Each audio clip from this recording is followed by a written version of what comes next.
από την πορνογραφία του Μάνου Χατζηδάκη. Έχει γράψει ο Άρης ο Δαβαράκης ένα πολύ ωραίο στίχο εκεί.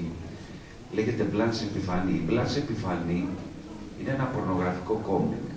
Το παρομοιάζει λοιπόν με την Ελλάδα ο Άρης ο Δαβαράκης και λέει σε ένα σημείο «Η Ελλάδα σου μοιάζει Μπλάνς Επιφανή.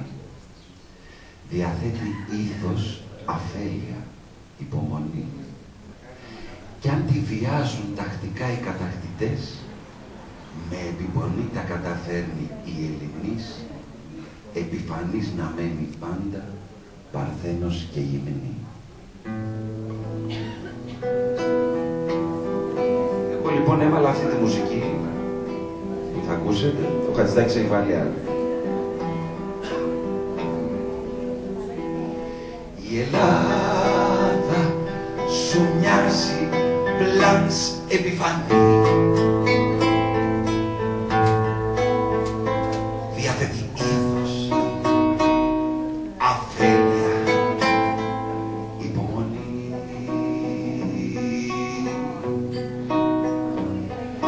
Κι αν τη βιάζουν τακτικά οι κατακτητές, με επιμονή τα καταφέρνει η Ελληνής, επιφανής να παραμείνει πάντα παρθένος και γυμνή. Η Ελλάδα σου μοιάζει Μπλάνς Επιφανή. Διαθέτει ήθος, αφέλεια, υπομονή. Κι αν τη βιάζουν τακτικά οι κατακτητές, με επιμονή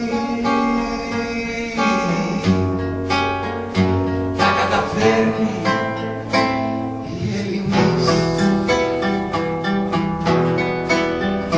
η επιφανής να παραμείνει